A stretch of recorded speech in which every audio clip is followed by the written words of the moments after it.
नमस्ते दोस्तों, मैं doctor Aditya Bothra, robotic knee hip and shoulder surgeon, joints Avenue hospital, Nagpur. आज हम ये डिस्कस करने वाले हैं आपसे कि नी रिप्लेसमेंट में हमें कौन सा इम्प्लांट यूज़ करना है, क्योंकि पेशेंट्स के मन में कई बार ये डाउट क्रिएट किया जाता है कि ये गोल्ड इम्प्लांट है, ये सिरामिक इम्प्लांट है, ये सिल्वर इम्प्लांट है। तो एक्चुअल में ये इम्प्लांट्स में डिफरेंस कैसे किया जाए और इसके बारे में क्या इन्फॉर्मेशन हमें रखनी चाहिए। सबसे पहली तो इन्फॉर्मेशन ये कि जो गोल्ड इम्प्लांट है, क्या ये सही में इम्पोर्टेड इम्प्लांट है? तो इंडिया में जो गोल्ड इम्प्लांट अवेलेबल है वो एक इम्पोर्टेड इम्प्लांट नहीं है। वो इंडियन कंपनी है, मेरिल नाम की, मैक्स नाम की, जो कि यहीं बनाती है।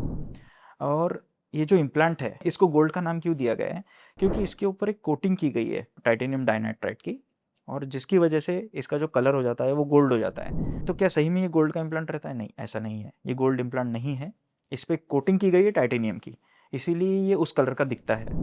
इसके बाद में आते हैं सिल्वर इम्प्लांट्स। तो सिल्वर इम्प्लांट्स जो है ये कोबाल्ट और क्रोम करके एलॉयज है, जिनसे ये मिल के बना हुआ है, और ये स्टील की धातुएं हैं जिसकी वजह से इसका कलर स्टील के जैसा हो जाता है, तो इसे सिल्वर इम्प्लांट्स का नाम दिया गया है। इसके बाद में एक और इम्प्लांट आता है जिसे हमें आजकल कहते हैं कि ब्लैक गोल्ड, जिसे ऑक्सीनियम कहा जाता है। तो ये ऑक्सीनियम जो इम्प्लांट है, ये जिरकोनियम नाम का एक मेटल है जिससे बना हुआ है। इसकी खासियत ये होती है कि ये सिरामिक इम्प्लांट के जैसा बिहेव करता है। ये अपने ऊपर एक वाटर की लेयर बना लेता है, और इसका घर्षण जो होता है कम होता है और नॉन एलर्जिक होता है। इसीलिए ये जो ऑक्सीनियम इम्प्लांट होता है ये काफ़ी महंगा इम्प्लांट होता है, क्योंकि ये जो मेटल है जिरकोनियम, ये दुनिया में कुछ चुनिंदा देशों के पास ही अवेलेबल है और वहाँ से इसको लाया जाता है। इसके बाद में और इम्प्लांट होता है सिरामिक इम्प्लांट। सिरामिक नी भी अब लॉन्च हो गया है वर्ल्ड में, बट इसके ऊपर पूरा डाटा अभी अवेलेबल नहीं है, और ये रिसेंटली लॉन्च इम्प्लांट है, 4-5 साल पहले ही आया हुआ है।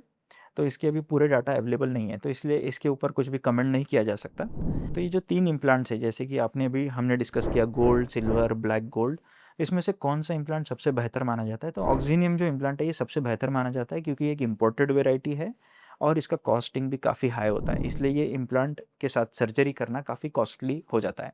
दूसरे जो होते हैं कि जो सिल्वर इम्प्लांट्स, ये मीडियम ग्रेड इम्प्लांट्स आते हैं। इसमें अब इंडियन और इम्पोर्टेड दोनों वेराइटीज़ अवेलेबल है। इम्पोर्टेड वेराइटीज़ जो है थोड़ी कॉस्टली आती है, इंडियन वेराइटीज़ इसमें थोड़ा सा कॉस्ट कटिंग होती है। और जो टाइटेनियम डाइनाइट्राइड का जो इम्प्लांट है, जिसको गोल्ड इम्प्लांट कहा जाता है, इम्पोर्टेड वर्जन इंडिया में अवेलेबल नहीं है, इंडियन वर्जन अवेलेबल है, तो उसमें भी कॉस्ट कटिंग पॉसिबल है। यदि सब आपको इम्प्लांट से संबंधित कोई भी जानकारी हासिल करनी हो, या आपको रोबोटिक नी रिप्लेसमेंट करवाना हो, तो आप हमारे कॉन्टैक्ट नंबर से कॉन्टैक्ट कीजिए, हमें मेल कीजिए, या हमारे हॉस्पिटल में आके हमें विजिट कीजिए। धन्यवाद।